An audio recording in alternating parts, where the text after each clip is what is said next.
and welcome to episode 107 of Understanding Photography with Kim Ayres. Today we're going to be talking about, or rather carrying on talking about, photo competitions, or usually online competitions, but pretty much the same tends to apply for a lot of these things on out there in the real world competitions as well. In essence, with any kind of competition or contest that you're putting your photo in for, your primary thing is who's going to be looking at it and what's their criteria for judging. Once you kind of start to get a hang of that, you realise that not all contests are equal, not all photos are equal, and even your own photo is not going to be viewed the same way in one competition to the next. So we talked quite a bit last week about these kind of things, about the criteria, about the way different people look at competitions. So if you haven't watched it already, go back and watch episode 106. I'll probably link to it, I think, in the end of this podcast. If you're watching the recorded version, you can just go to my YouTube channel and find it.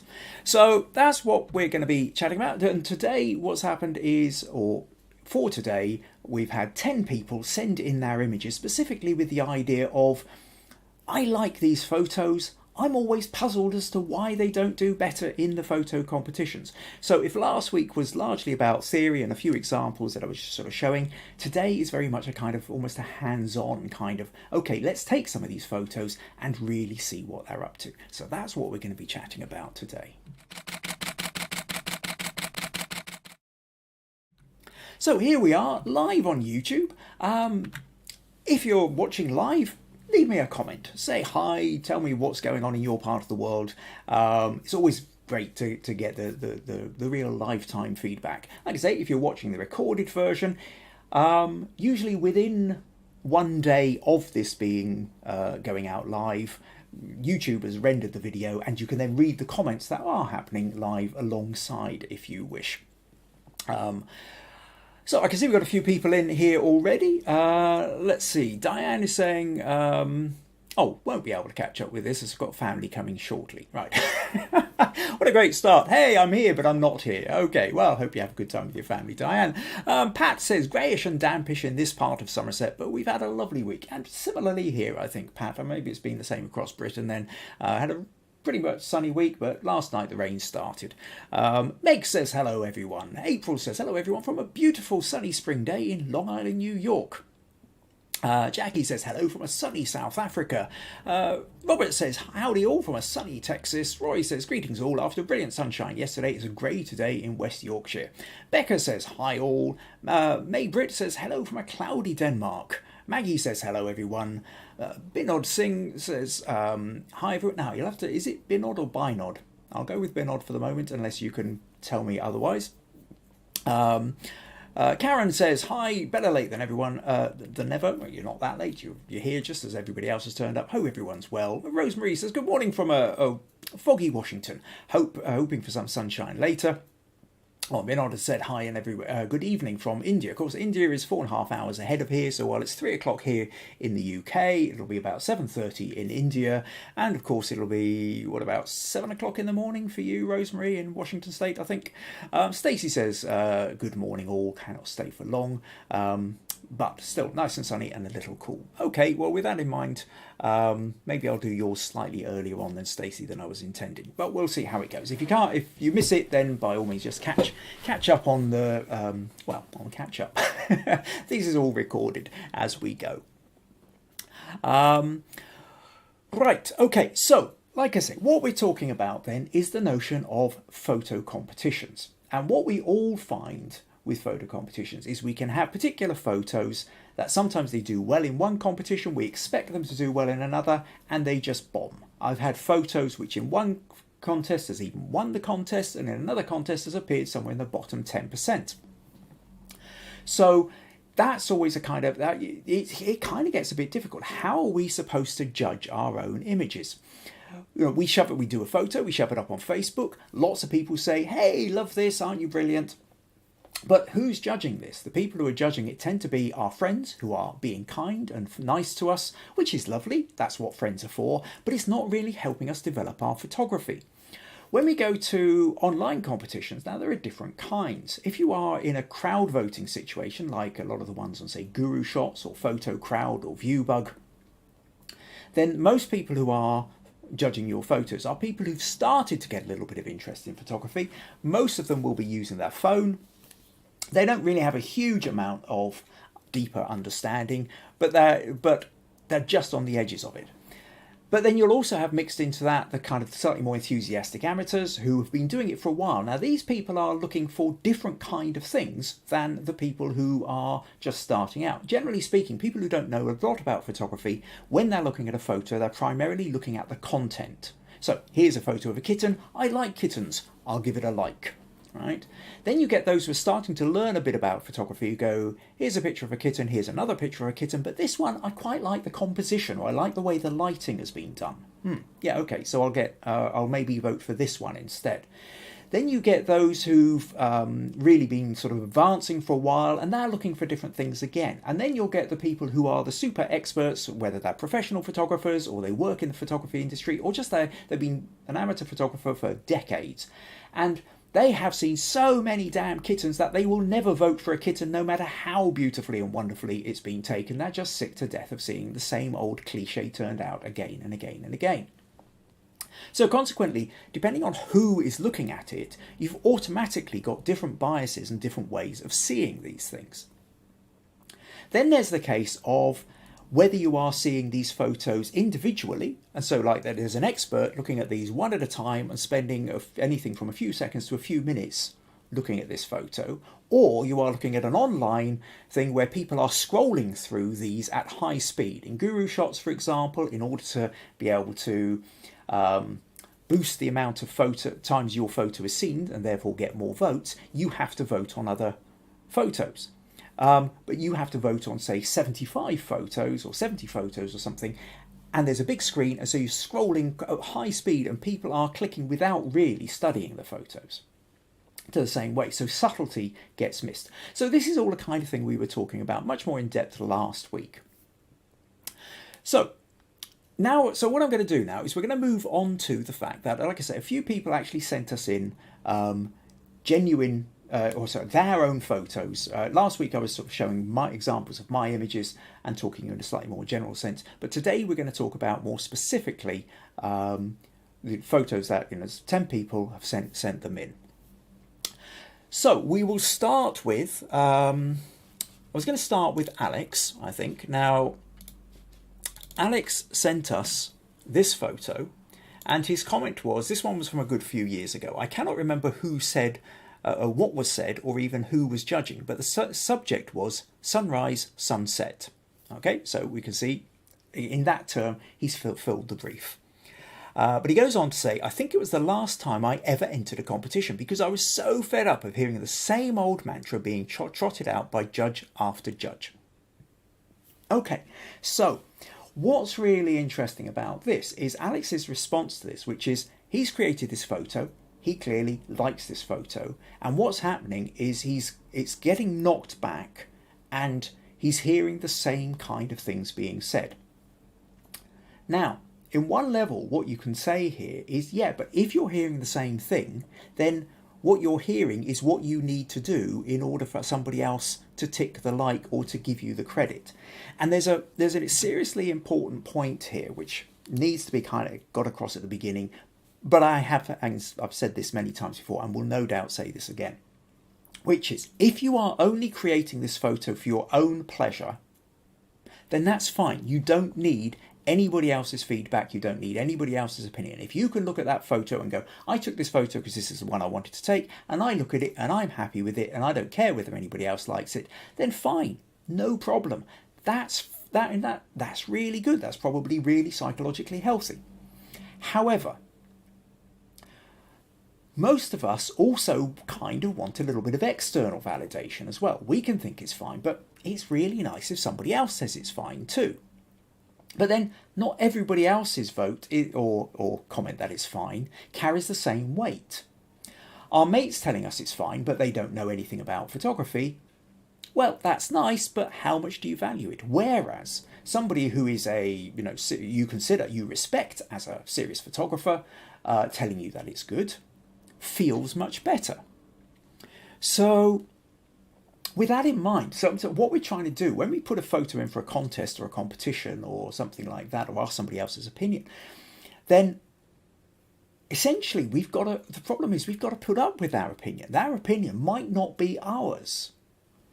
And because for what I said earlier, they could be looking for different things. So when we go back to Alex's photo, now, if you are going, there's a sunset, it's a nice sunset, it's a beautiful scene. I think, you've got the warmth of the sun. You can see you've got the deep colours in the sky. You've got the water reflecting.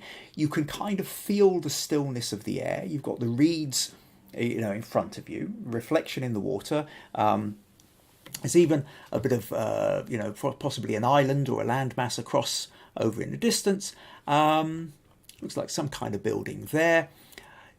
So it's a pleasant evening. You can imagine, you can almost kind of smell, you can hear the birds in the distance.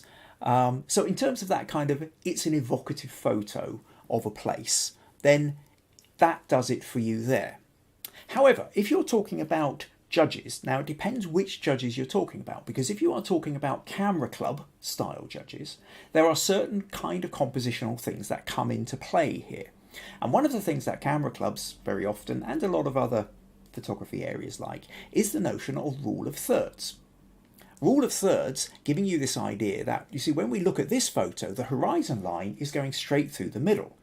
Generally speaking, the advice tends to be, if you're creating a landscape, you either have the horizon line 2/3 of the way up the picture or 2/3 of the way down the picture. Most landscapes tend to work better with that kind of ratio rather than the line straight through the middle. Another aspect of that is then your key subject, which here in this case is the sun drawing all the attention, would generally be seen 1/3 of the way into the photo one way or 2/3 of the way across the photo. And rather than this being kind of at 1/3, it's pushed right up into the corner.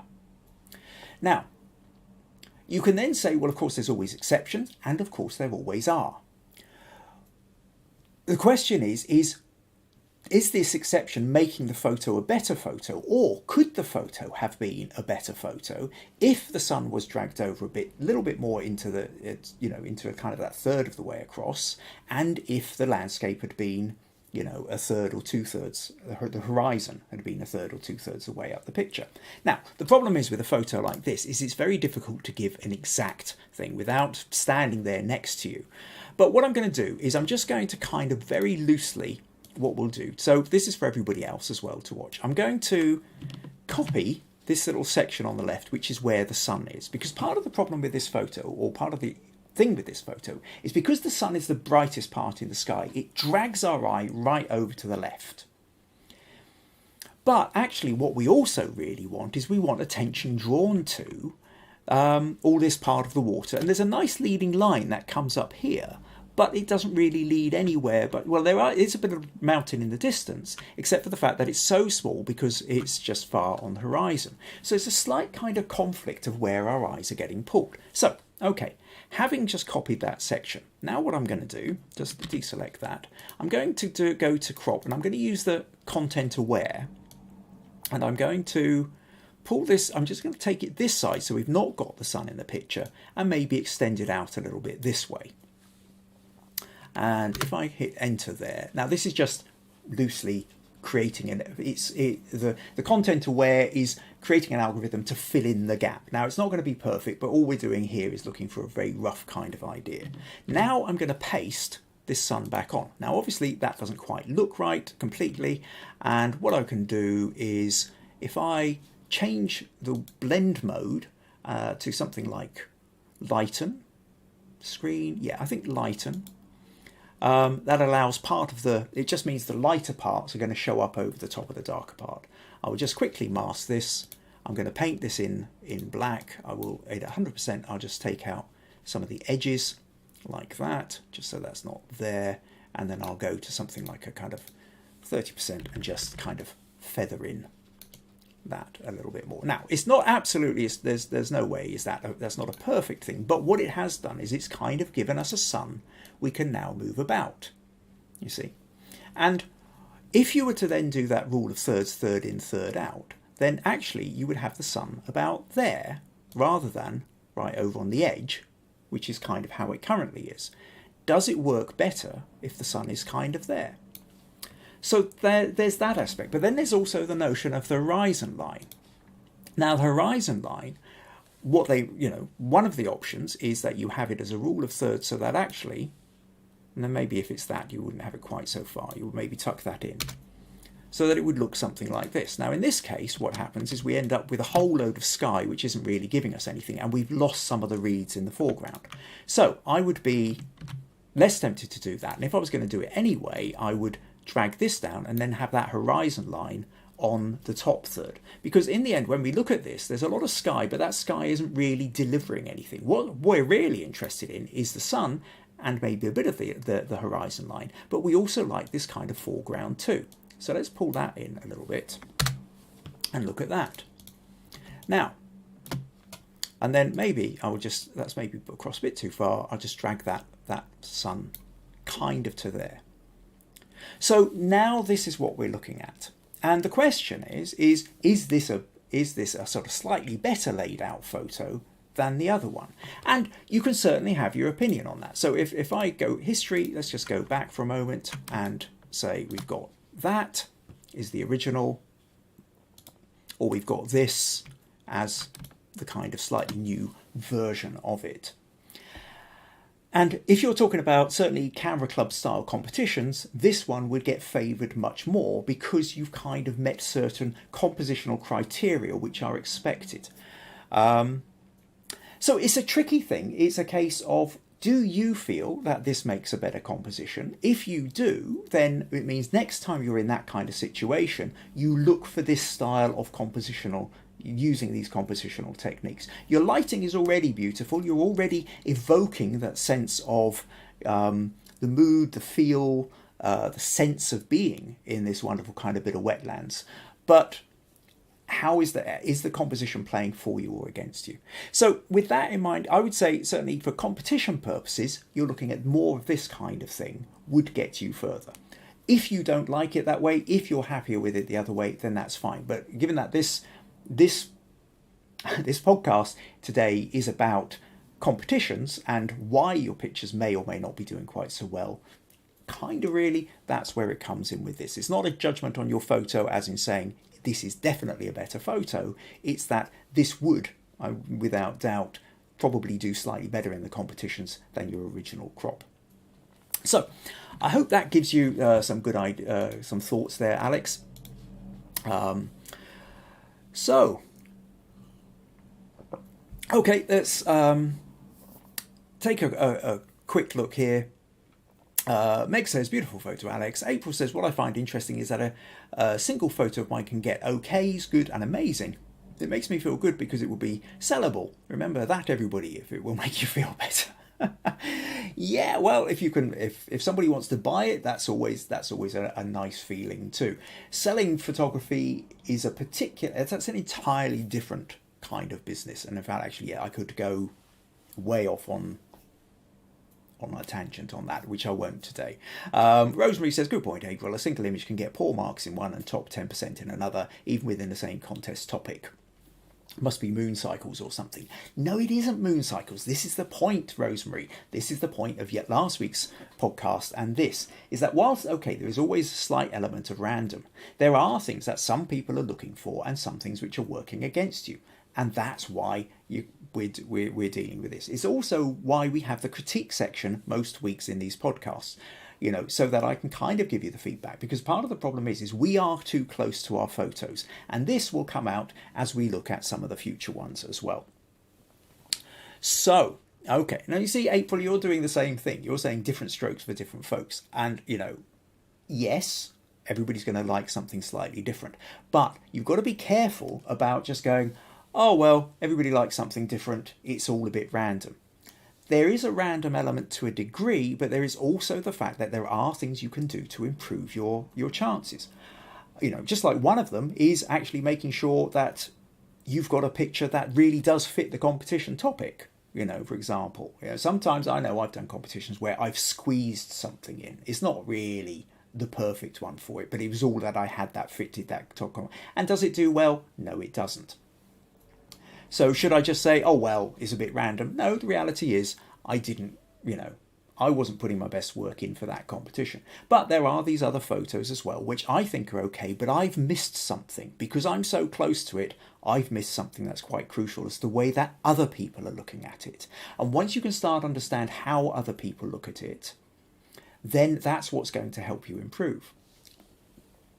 Okay, Karen says, composition is a weakness of mine, and though I'm still at the stage of taking pics for my own pleasure, it's helpful to know something of the technicalities. Okay, good. And that's one of those things, Karen. Keep watching the podcast, keep putting in your images for critique, and over the time you will learn. We have plenty of examples of people who've been on this podcast for quite some time we've seen how their photography has improved over the past months and even couple of years, because it's starting to understand that there are these different things you can do to improve your photography.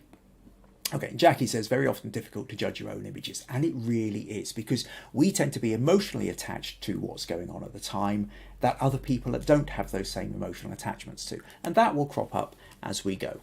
So let's pull in another one. So the next one I'm going to show then is, actually, I'll tell you what, let's go to Stacy. I don't know if Stacy's still about. I know Stacy had to, she's had to disappear off to a memorial service. I don't know where you've gone just yet, but I'll put your piece in case not.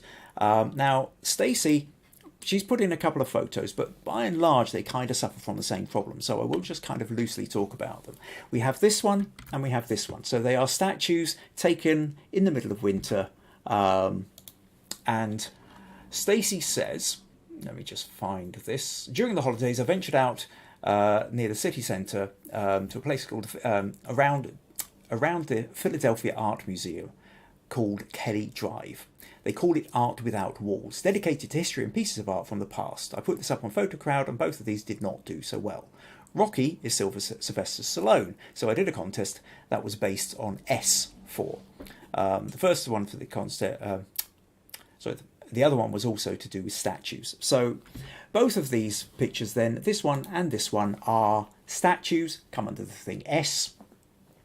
We've got Rocky and we have, I'm not entirely sure, possible pilgrim couples, but we've got a Will, she's holding an axe.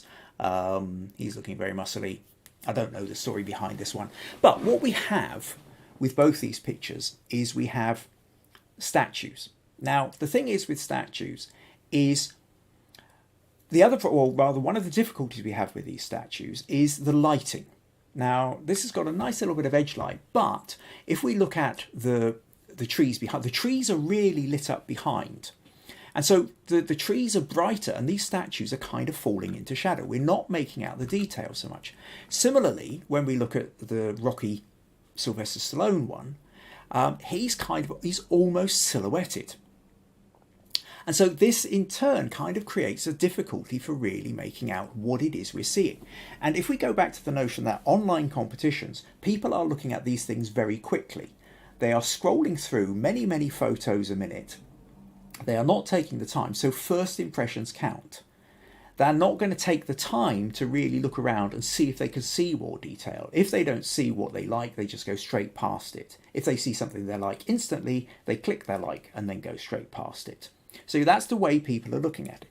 So if we take something like this, you're kind of aware maybe there's the shape of a boxer, but your eye is getting as much, but the background is very, very busy.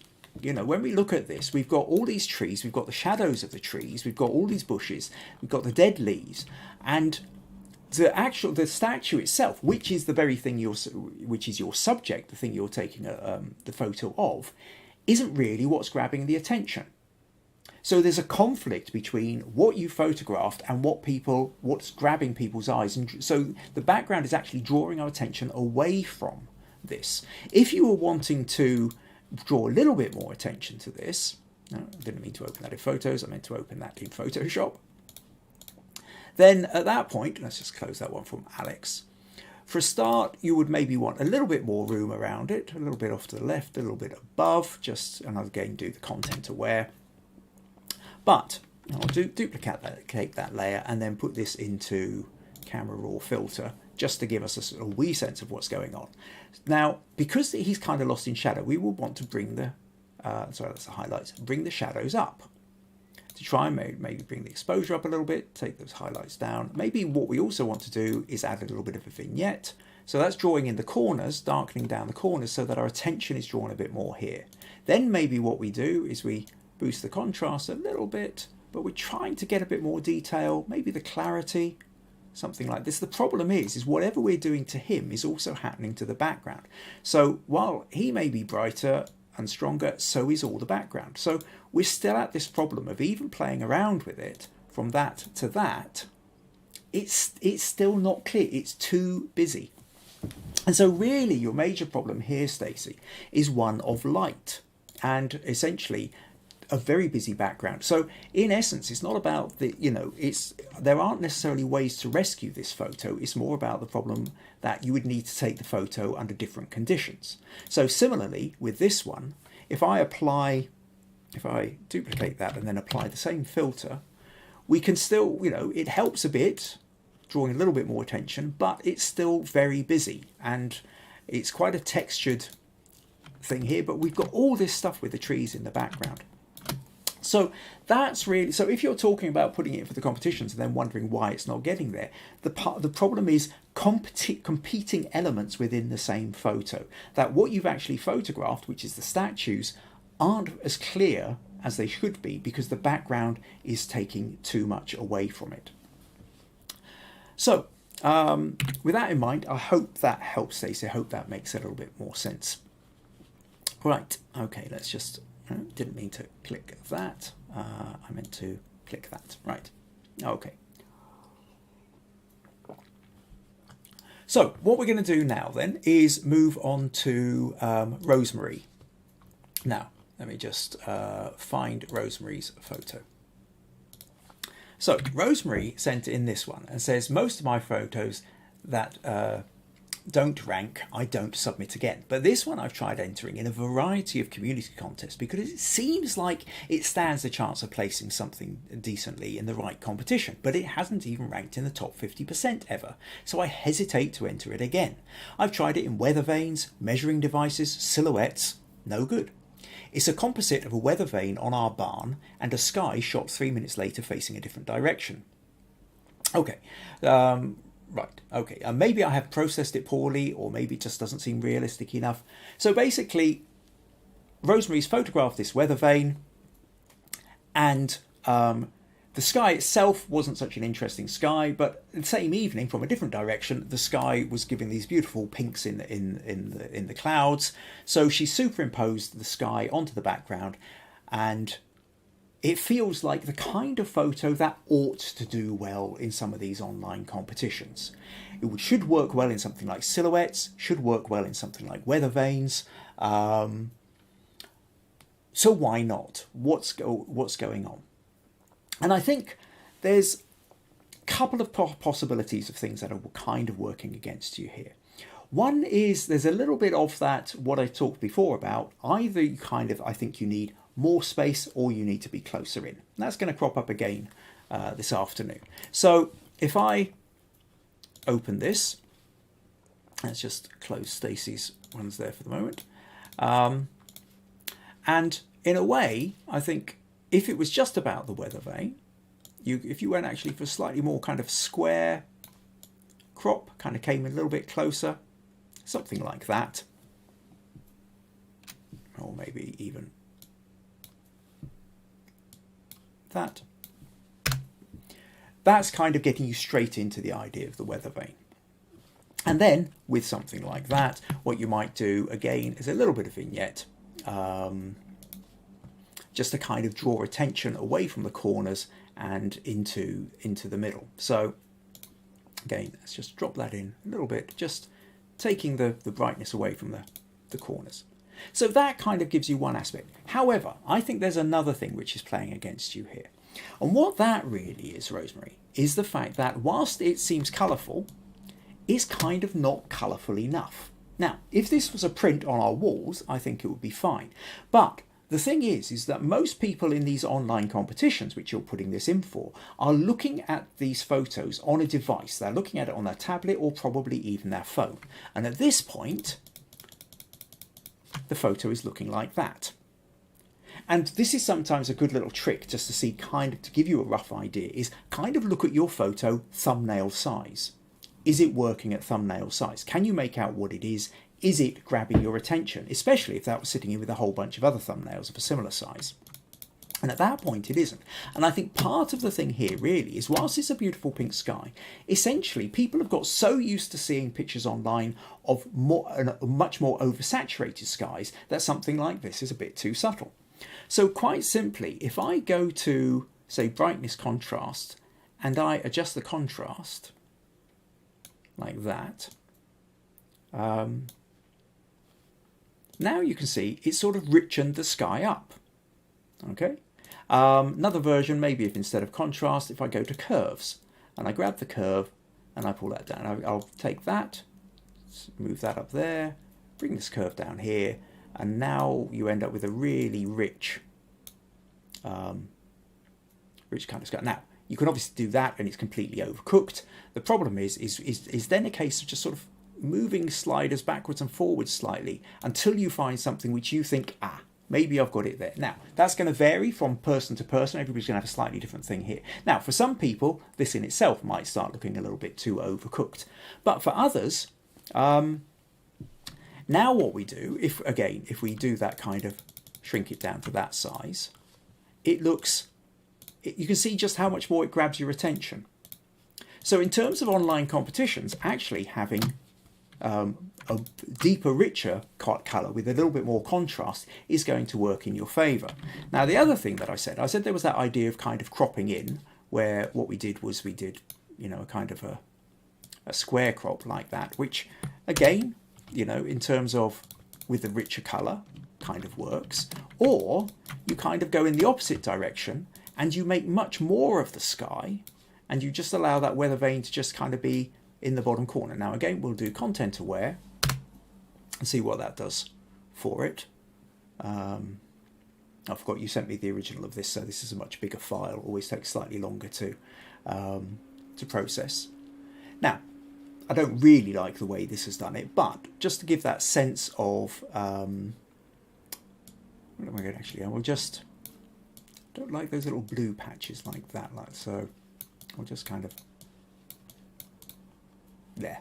Okay, not brilliant, but anyway, just that notion of if you had a much bigger, richer sky, and then you just had that little sort of sitting down the corner, you actually made more of the sky. And if you had a sky with lots of texture and lots of colour, then actually just having the weathervane then becomes like an accent down in the bottom corner, as like a little anchor, which just then makes the sky seem so much more interesting than just the sky alone. So it's back to that thing then, Rosemary, that I think you can essentially go either way. You either kind of zoom in and get closer in on your weathervane and you say this is what it's about, or you make it much more about the sky and you pull out. But either way, if you can kind of enrich and kind of saturate or really play with the curves, more contrast with the colours, then I think you will end up with a picture which will have that bit more bite when it comes to the competitions. So I hope that makes sense for you. Okay, Rosemary says, that's a great trick to look at the image in thumbnail. Thanks for that. Excellent. April says, yeah, colour saturation definitely makes it prettier. Rosemary says, both your fixes with the weathervane, the square cropped and the make a difference. Nurije says, hi everyone, sorry I'm late. That's okay, Nurije, we haven't started yours yet. However, what I said to Rosemary just now is going to apply to yours, so hang around. Okay, great. So what we're going to do on now then is we're going to move on to Jim. And Jim sent in this photo. And Jim said, hi Kim, this photo was entered into a street photography competition but didn't do as well as I'd hoped. The main criticism was that this would have been better without the vendor sitting in his seat.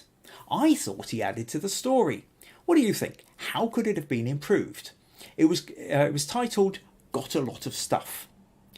I might not make it on Sunday, but we'll watch on catch up. Okay, so Jim isn't with us today, but he's going to be watching this on the catch up. So Jim's spotted this vendor. There's all this, got a lot of stuff. There is loads of stuff here. Most of it seems to be masks of some kind, but there's also some scarves, what look like number plates, and bags. But by and large, even some plates and key rings or spoons and stuff. But mostly it seems to be masks. And then so we've got a vendor sitting here on his stool, reading his paper, glancing over. So, Jim's happy with this, he likes this photo, but he's been criticised. Should the vendor have been standing up or sitting down? Well, the thing is, I think that's a slightly misleading thing. It's not necessarily that the vendor standing up would have been better, it's the way that he's sitting in this. And what I mean by that, Jim, is that because he's sitting here at an angle, what he's essentially doing is creating almost like he becomes part of the border of the picture. Let me just open this with Photoshop a sec. And the other thing is this is tilted slightly. This kind of feels like it needs straightening up. So the first thing I would want to do is sort of straighten it a bit like that. Look at this column here just needs to be upright. Now, oh no, it is doing it. Right, okay. Now, the problem is here is we've got a very strong white column here, and that's really grabbing our attention. The place of most contrast is this bright patch here. Your vendor is actually in black, so we tend to kind of filter him out. Then we've got a whole bunch of stuff going on over here. So our attention, in essence, if let's just create a little pencil mark here. Our attention is being split between this, which is kind of really drawing our attention, and this, which is very noisy. So these are the both things that are competing. Now the column isn't doing anything, and this in itself is just kind of noisy without giving us a context. Now what you were hoping to do with the context was give us the vendor here. And he's supposed to give us the context, except for the fact that he doesn't. Because he's in black, he just ends up being like a kind of border which sort of separates out the photo. So we don't even see him. Our attention just gets drawn back over to here and back up to here. So really, Jim, that's kind of what your problem is. If you wanted the vendor in the picture, you needed to kind of have the vendor. Now, if the vendor had been either sitting more in front of it or turned and facing you, or you've been at a different angle, all these things might have helped a bit more. But, and again, this feels kind of a bit cramped in. There's a part of me that either wants to kind of say, well, if the photo is about the stall, come in and make a picture out of that, although that does feel kind of messy, like, because there's nothing really to grab your attention to draw a line into it. Or the other thing to do is, again, if we go content aware and you were to make it a sort of slightly bigger place, but you actually had the vendor more into the shot, something like this, and then, sorry, need to do that again with the, is that going to, that's what I need to do, I think. No, it's not letting me do the content aware. Let me just delete that.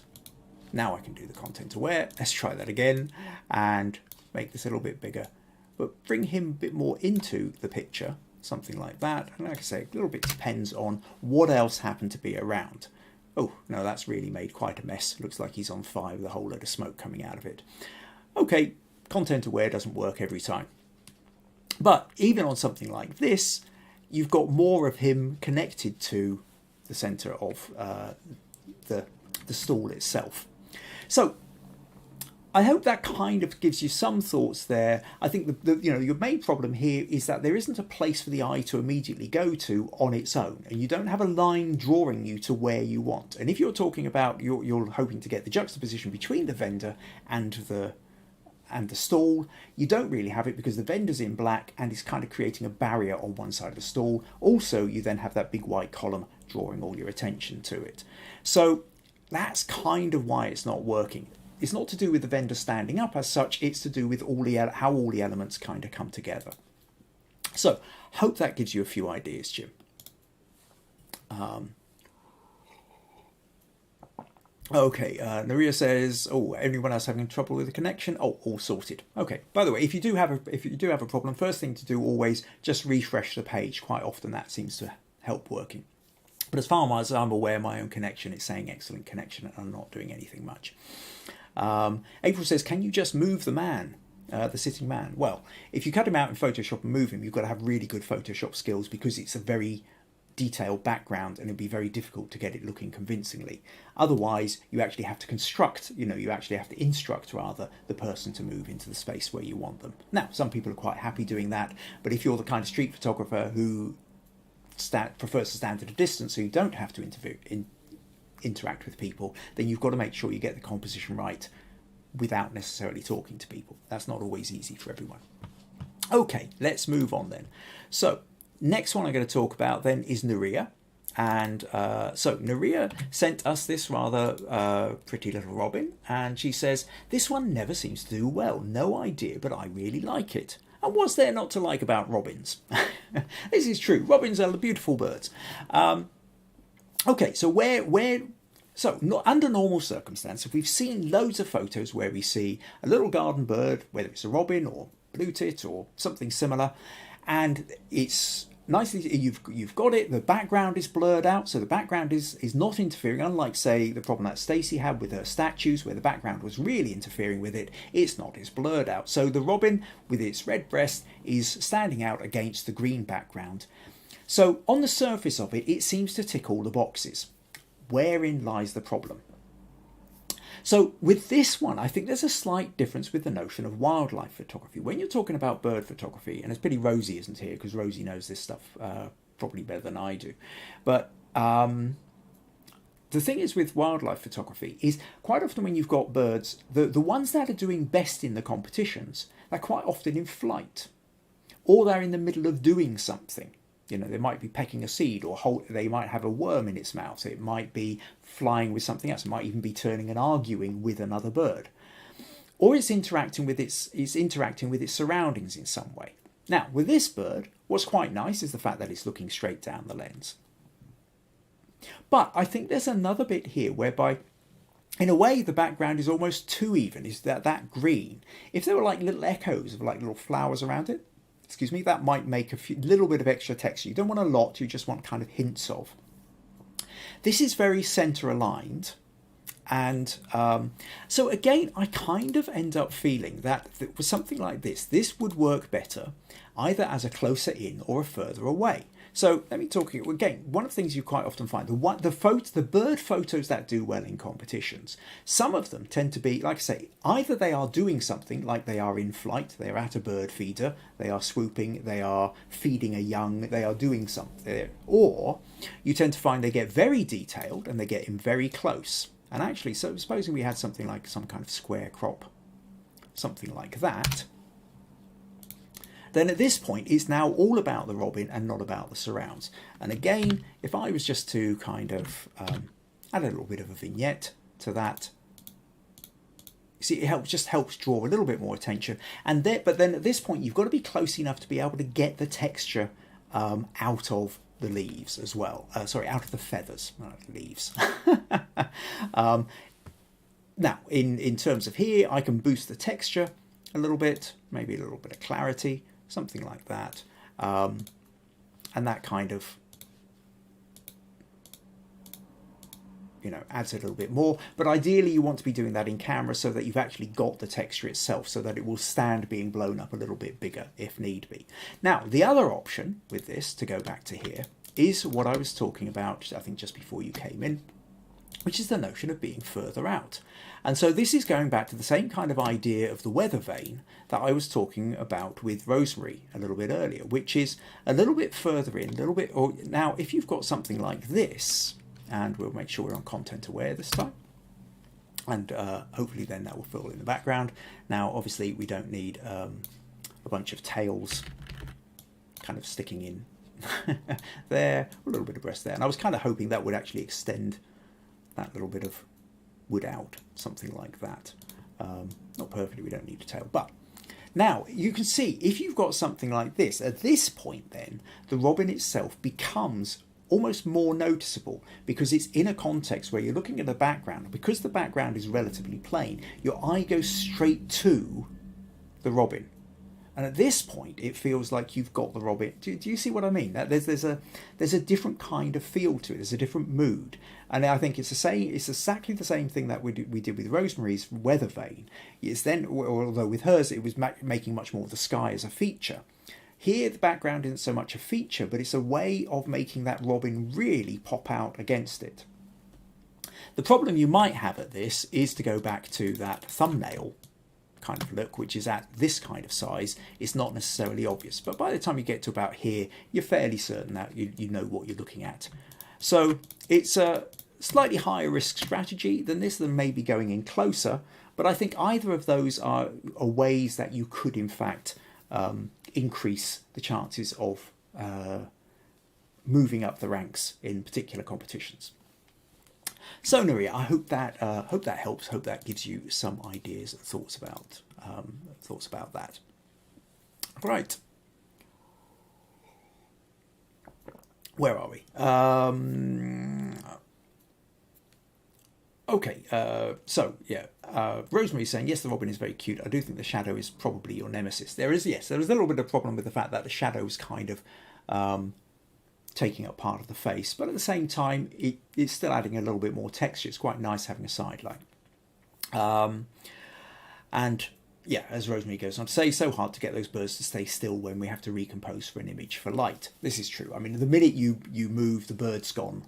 So there's the problem with all kinds of wildlife photography is your hit rate tends to be pretty low because you can't pose the animal for you.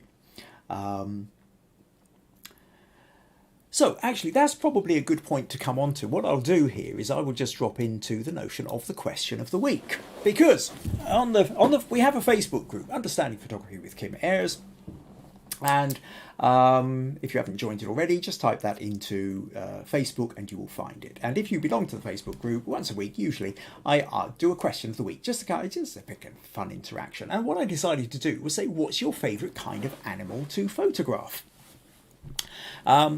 And we had a variety. I mean, Jackie said she liked cats. Now Nurije, who's there, just been photographing Robin, says she really likes photographing tigers. I don't tend to get so many of them wandering around Exeter, I think, but either get to the zoo or head off into the wilds. Well, the wilds of some places, maybe the wilds of India, certainly not the wilds of Devon. May Britt says she likes doing butterflies, particularly ones with the transparent wings. Oh, there, yeah, I've occasionally seen that. I've never seen one in real life, but I do sometimes see them in the photo competitions. They do look quite intriguing. John from Ohio likes horses or dogs. Alex likes birds, insects and spiders. Richard likes jumping spiders, or any insect really. Max said anything wild. Wild. Is it livid? Annoy the creature first. Viji said she loves elephants. In fact, southern India is apparently famous for its elephant sanctuaries, and most of its temples have elephants. That sounds kind of cool. Darren loves birds of prey. Aideen loves spiders. They stay still for longer. Chrissy likes monkeys or apes, and particularly the fact that they have human expressions, and Sophie likes birds. And Rosemary's just come in and said, my favourite wild animal subject is owls. Domestic animal would be cats. They hold still. And yeah, there is that thing then that, again, if you're trying to photograph animals, there are some things like maybe if you've got a pet, it's maybe like to sit still for you, or you know its habits, you know where it's likely to be sitting still for a while. So sometimes these kind of things are easier to photograph.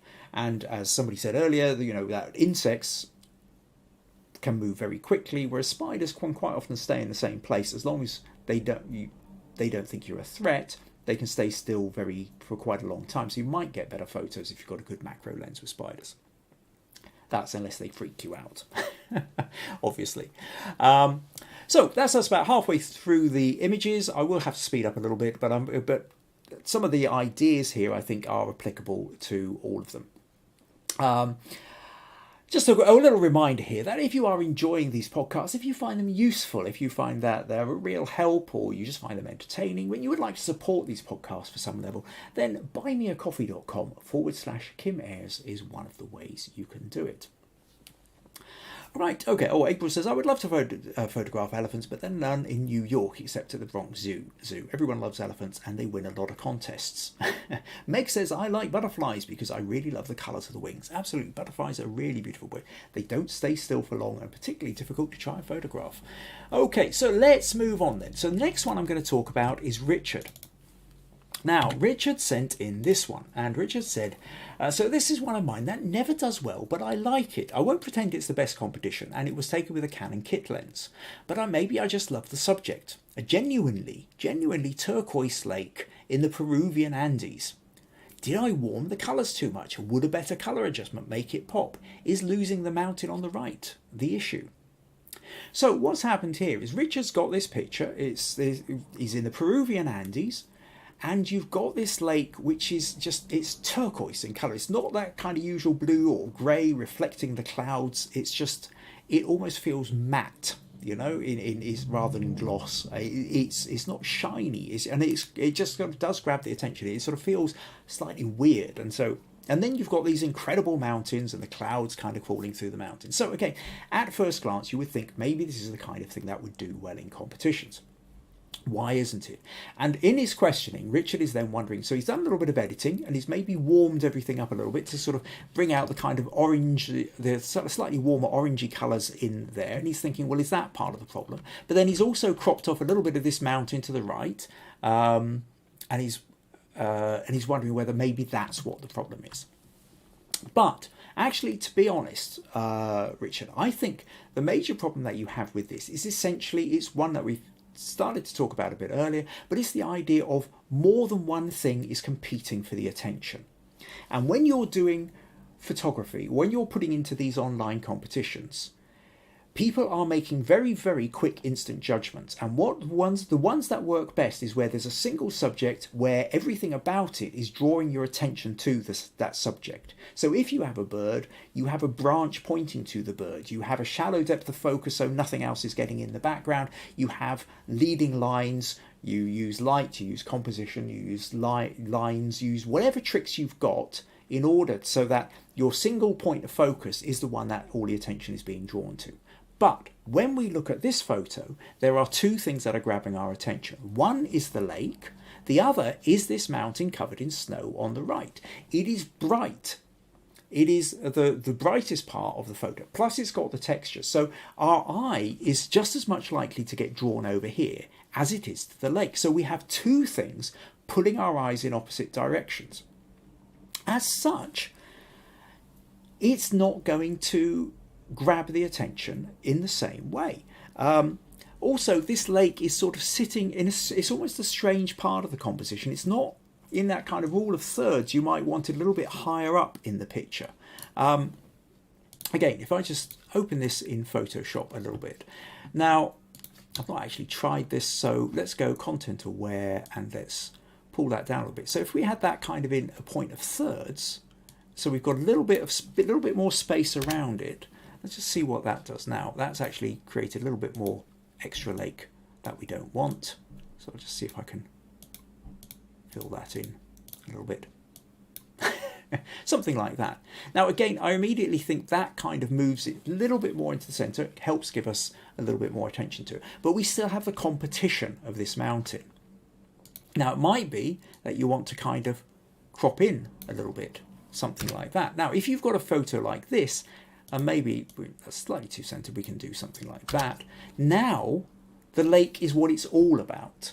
We're not worrying anything like as much about the competition amount. Now we still have a problem with the fact that actually up on the right here, there's still quite a bright patch. So we've, but it's maybe not quite as bad. But having said that, I think I would like to see what other photos you've got when you stood there and took them, because I'm sure there's a whole bunch you've got. But in essence, this is the point I'm trying to make. We've also got bright patches of cloud. We've got this darker patch of sky, which in a different composition might even work as a quite nice echo to the lake. But it isn't quite. It's not quite above it. It's not quite to the side of it. Obviously it's not the same colour.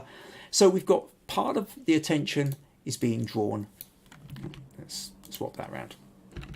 Part of our attention is getting drawn here, part of our attention is getting drawn here, part of our attention is getting drawn here, this little bit over here is grabbing us. So you can see how our eyes getting pulled in all directions. And ultimately, Richard, I think that's where the compositional problem lies. With these online photo competitions, you need to get your image, nobody's taking their time. So you need to draw people's eye to the point of interest, the point that you think this photo is about. What's the story? What's the narrative of this photo? And if that photo is about the lake, you need to make sure that the composition of the photo is drawing everybody's eye to the lake.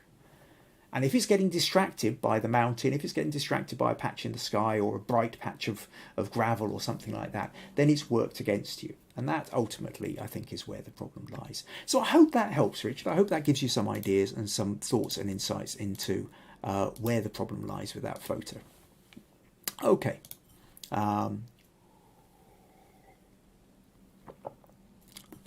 Oh, Pat says that's so much better with the lake and the mountain. And April says, I love the colour of that lake. Okay, cool. Right. So let's move on then. We have Jim, we've had Nurije, we've had Richard and Laurie. Okay, yes. Now, a couple more photos here where actually I'll do Laurie and then I'll do Sophie. Because at first glance, you think they're kind of similar kind of photos, but actually they both suffer from slightly different problems. Now, Laurie's photo here is this one. And Laurie says, I love this photo of the reflection of the trees at a local national wildlife refuge. I've entered it in a few reflection contests, but never feel it does as well as I think it should. Would love your thoughts and comments. So in terms of reflection, we've got these, it's a winter scene, there's no leaves on the trees. Looks like it's probably sometimes around the evening because we've got that kind of red glow, hills behind it, and then these things are reflecting on the lake. So in terms of reflection, it's a reflection shot. So you think, well, great, that ought to do the trick. In terms of what's playing against you here, I think, Laurie, is two things. One is, I would say, the colour scheme. That in essence, that because this is a landscape scene and you've got a lot of sky in it, I think we're kind of missing the sky. The sky is blown out here. The sky is completely white, and that's not. But it's not a cloudy scene. And besides which, if you are doing a cloudy scene in photography, I would always recommend you have cloud with texture, because something like this, white just doesn't quite look right. You're kind of waiting for the blue sky or the sunset colour sky. So you're expecting a little bit of colour in sky. And I think the way you've processed this means probably by lightening it up in order to bring a little bit more detail out in the trees, you've blown the sky. And so we end up with quite an unnatural colour scheme here. We've got a purple streak in the middle, which doesn't really feel quite natural. We've got these orange trees, but against the white background. So the colour scheme just doesn't quite feel right. Now, if you were putting into a competition about adjusted colours, maybe that would work better for you. But in terms of a landscape reflection, I think your colour scheme is kind of working against you. Now, that's one part of it. The second part of it, I think, is that you don't really have a single point of interest. You've got a repeated pattern that runs across, and that's fine, except for, again, the fact that, generally speaking, you want to have something to draw the attention to. And what would break this up is if you had, say, something. So whereas Richard's, we've got a problem with the eye getting pulled in several different points, grabbing our attention. Part of the problem we have with yours is that there isn't a single place that is grabbing our attention. Now, if you were to say have a swan here, down on the lake, or a boat, or you were to, or you had a bird in the sky up here. I mean, even something like, see how that's an awful bird, and don't, for God's sake, don't go ahead and start drawing something yourself. But you can see how with something in the sky, instantly your eye gets taken to it, and then the background acts as a support to that. Likewise, if you had something down here, I'll just put that in white so it shows a bit more. Your eye gets drawn to it, and the background acts as a support to it. But without anything in the sky or in the lake, there isn't a single point of focus. So the eye doesn't really know what to latch on to. Now, again, we're talking about is very first glance. And first glance, there isn't something we don't know where we're going for. And then on top of that, it's a slightly odd colour scheme. So I think these are the two things that are really working against you as to why it wouldn't necessarily be doing well in these online competitions. So hopefully that helps. That helps you with that, Laurie.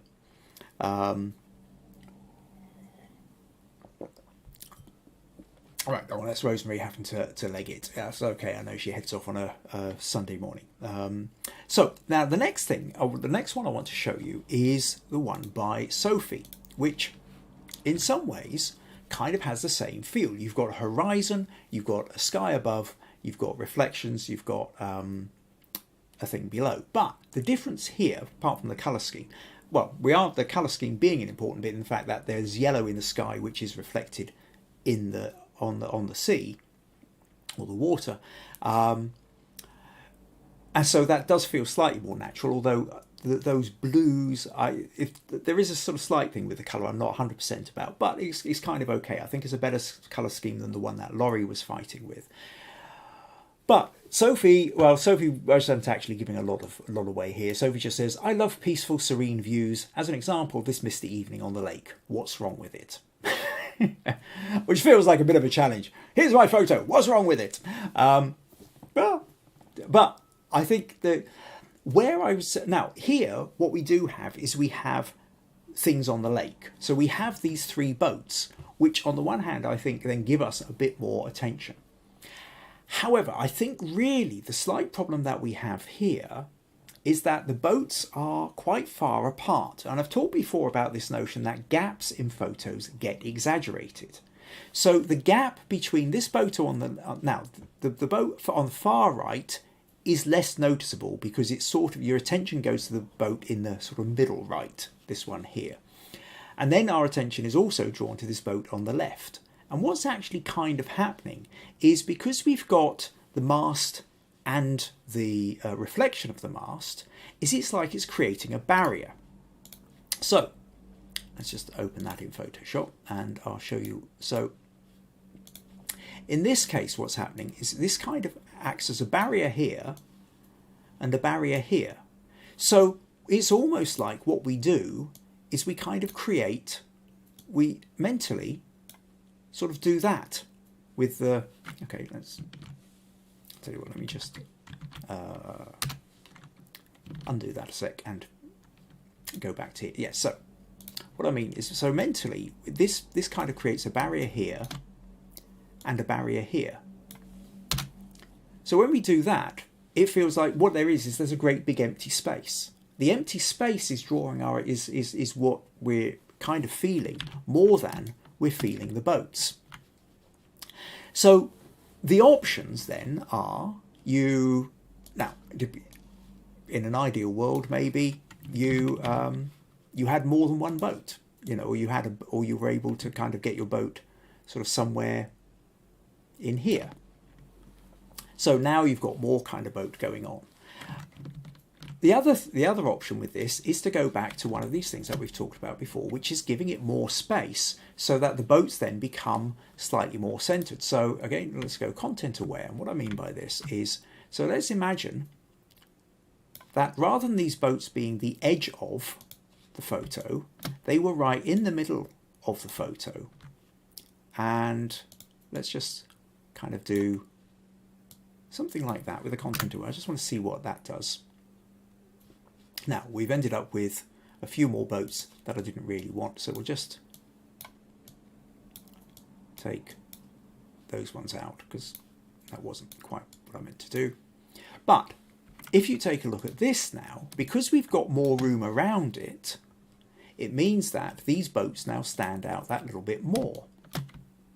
Now, we do have a slight problem with the fact that if we're going back to that thumbnail thing, idea of smaller size, we're missing, these masts are sort of thin enough so that we're kind of missing what's going on. So somewhere in there is probably a happy medium, but something like this, I think, and we've now got the boats, but we've got enough space around them so that our attention gets drawn to all three boats together, and they're sitting there, and the space around them is allowing us. And it stops us feeling that this boat on the left and this boat in the middle are the barriers, are the edges of the photo.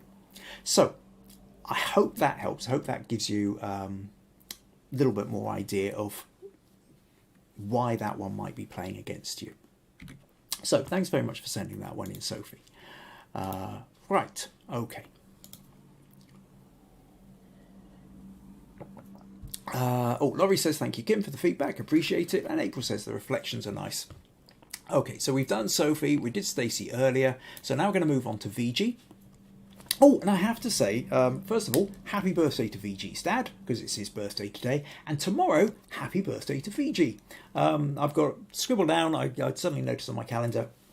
So yeah, Viji's birthday tomorrow. So big happy birthday to Viji. Hope you have a fantastic day. Right, now, but Viji isn't watching us live today because it's her dad's birthday. But we all know that Viji's a major kind of contributor and part of these podcasts. So, April immediately says happy birthday, Viji. I'm sure by the time you tune into this, Viji, you'll find a few more. Right, okay, so let's, now, Viji's one is actually, talking about her father, where am I? Right, sorry, immediately, suddenly lost where I was supposed to be here.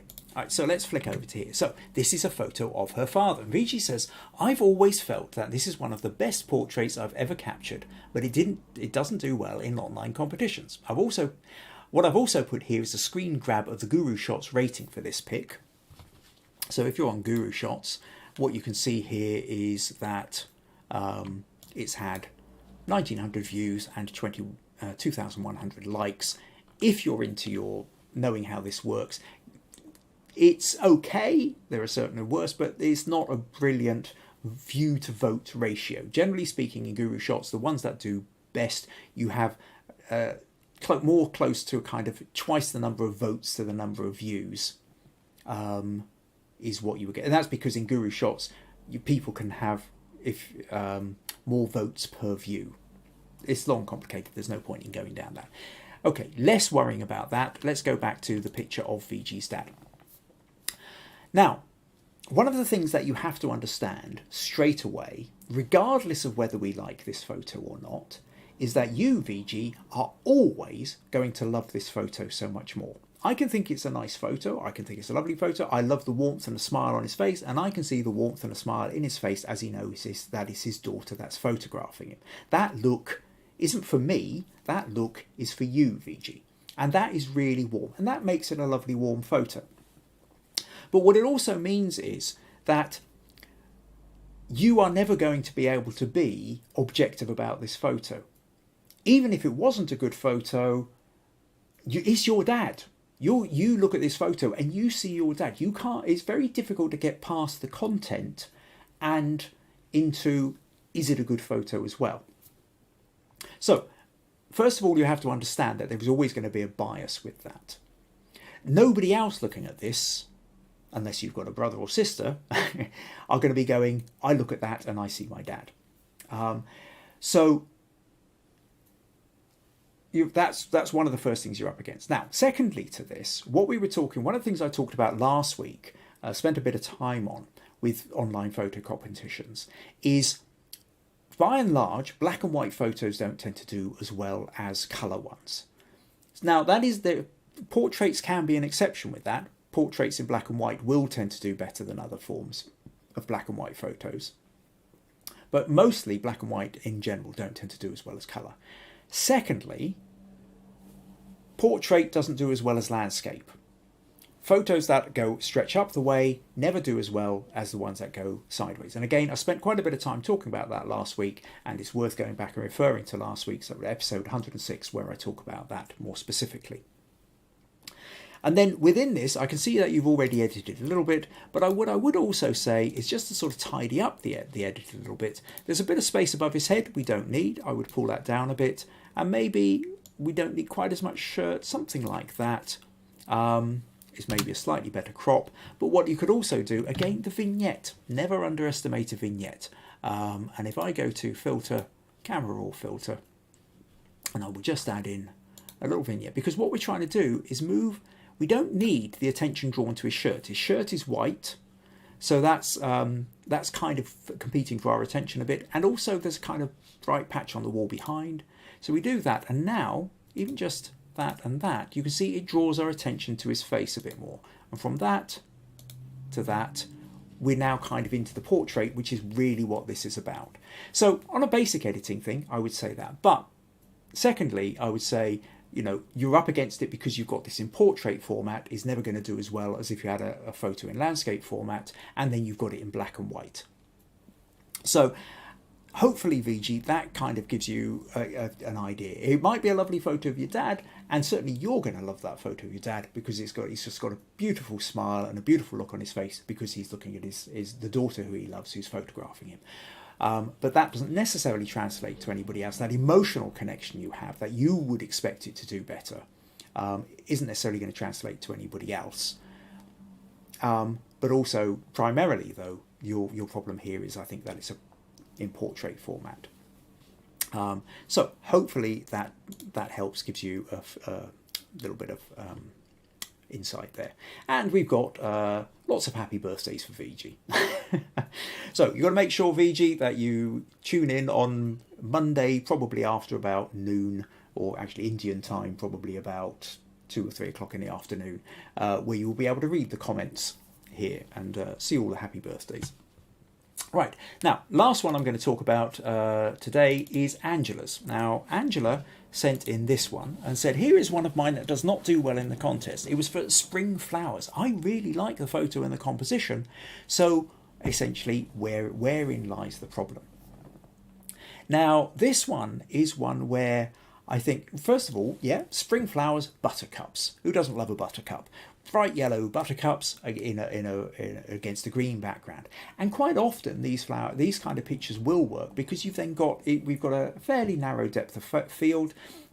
So what we've got here is we've got the buttercup here. This is the one that's most in focus. Though we have a couple of other bits just here as well taking up a bit, and then it kind of goes out, and then we have all these echoes in the background. So it should start featuring well, but obviously you've said it's not doing as well. And so when we look at this, the question is why not? And really what I would say is essentially the problem you have with this is it's kind of too busy. You see, when we take away, when we come into Photoshop, and it's not just, okay, when we look here, part of the problem is my head's up in this top right corner, which isn't showing the fact that when you see it here, as well as this one being in focus, this one, sorry, didn't mean to quite do that. Okay, let's show you. This is the let's go to white. This is the key one that's in focus, but also this is almost in focus, and this is kind of in focus as too, and this is in focus, and this bit up here isn't in sharp focus, but it's kind of still grabbing the attention, as is this one, as is this one, as is this one, as is this one. And so what we're kind of ending up with is we're back into this problem of too many things pulling our eyes in different directions. We don't have a single source to go to.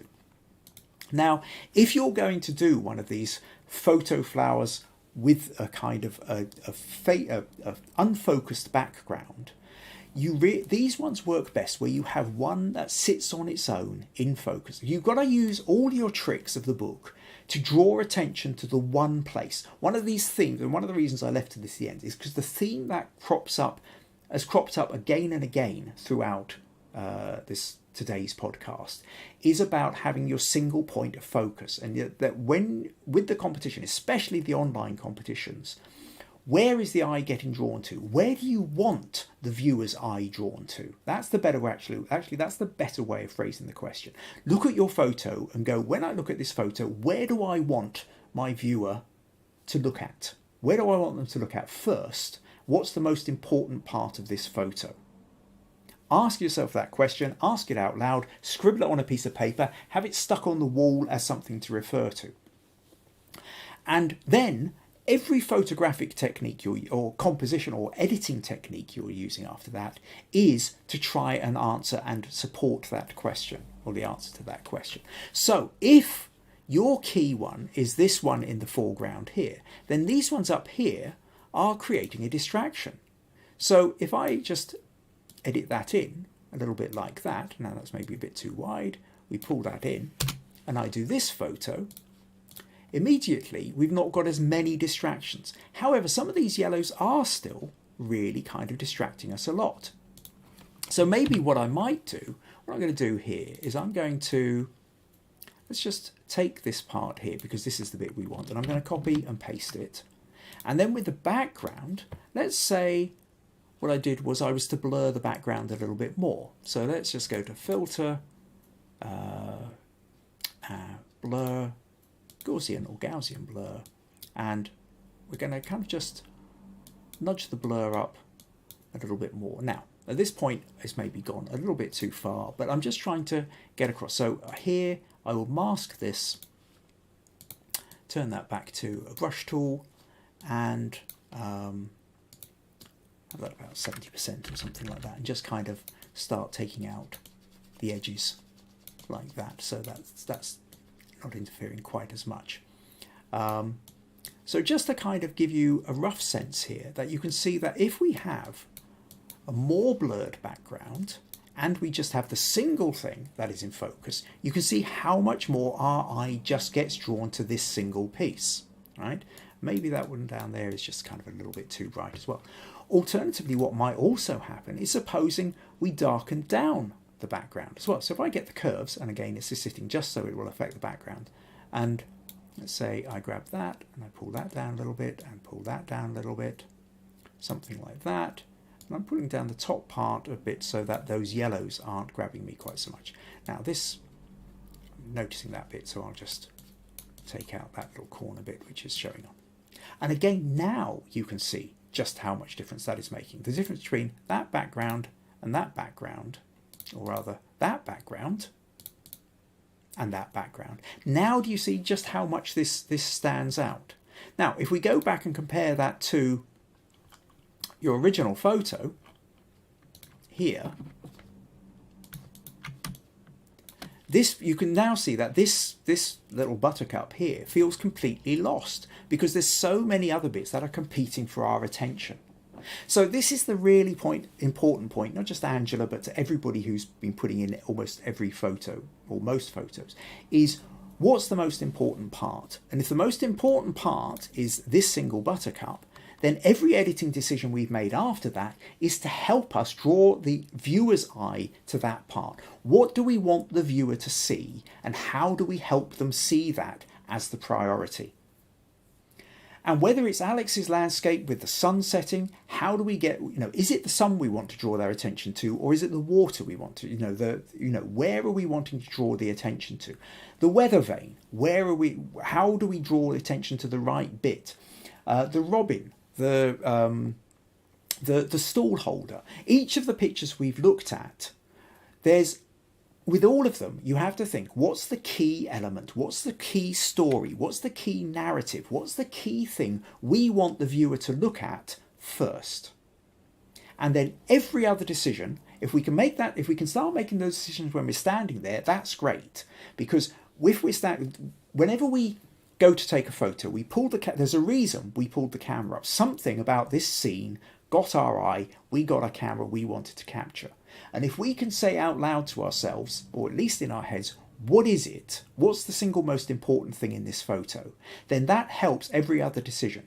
Do I need to make my aperture wider or narrower? Do I need to go for a faster or a slower shutter speed? Do I need to take 2 paces to the left or 2 paces to the right? Do I need to tilt the camera up or down? Do I need to pull out and give it more space to breathe? Do I need to zoom in and get more detail? What's the important bit? Then when you've got that photo and you're back on the computer and you're editing, what's the thing that's the most important? Is the bit that I was going for really standing out? Or are there things that I can do with the editing which are going to help it? Do I need to crop in a bit closer? Do I need to blur that bit about? Do I need to remove that little element that's grabbing our attention over there? Do I need to tone down the bright parts of the sky over there? Or do I need to crop out that bit of mountain? Do I need to enhance the colour of that bit of lake or that flower? So this then is the important bit. To go back to the very beginning, why are some of our photos doing better in competitions or not doing as well in competitions as we want? And this is really the answer. It isn't just random. Sometimes there's a random element to it, but very often, 9 times out of 10, one of the things that is most harming your photo is that bit of what's the most important part? What do I want the viewer to see? Have you helped them see that more than anything else by your photographic techniques and by your editing techniques? And if you haven't, that's what's playing against you. So that's pretty much it. April says, love the buttercups. I would crop it. Okay. So that's pretty much us for this week. I hope you found that useful. Next week, I'm just trying to work this out. I'm trying to bring you something a little bit different with the podcasts. I've had a few over the last little while. I've had a few people talk about the notion of architectural photography, and that's something I don't have any real speciality in. But it's something that go out and photograph buildings. But there's a photographer I do know who I've always been really quite impressed with what he does. Klaus-Peter Kubik, a German photographer who I've known for several years online. We've never actually met in person, but we've known each other for a good decade or more online. And I've asked him to give us some pointers. Now, there's a little bit of going backwards and forwards, and he sent me some photos, but I haven't managed to open them.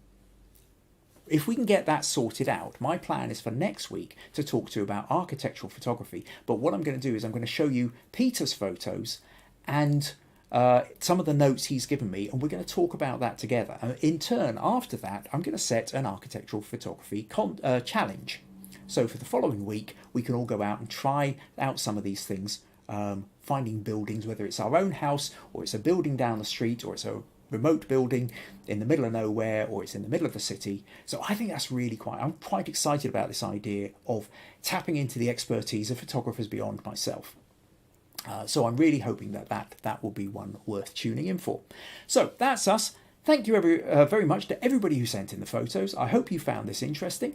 If you'd like to support these podcasts, then buymeacoffee.com/Kim Ayres is one of the ways you can do that. And yeah, I think that's pretty much it. So thank you very much indeed to everyone who, like I say, has contributed, or everybody who's left comments. And I hope you go back, take on board what we've said, and then hopefully this will really help you with your own competition entries. Right. Cheerio, and happy birthday, Viji, once again. Take care. Bye-bye.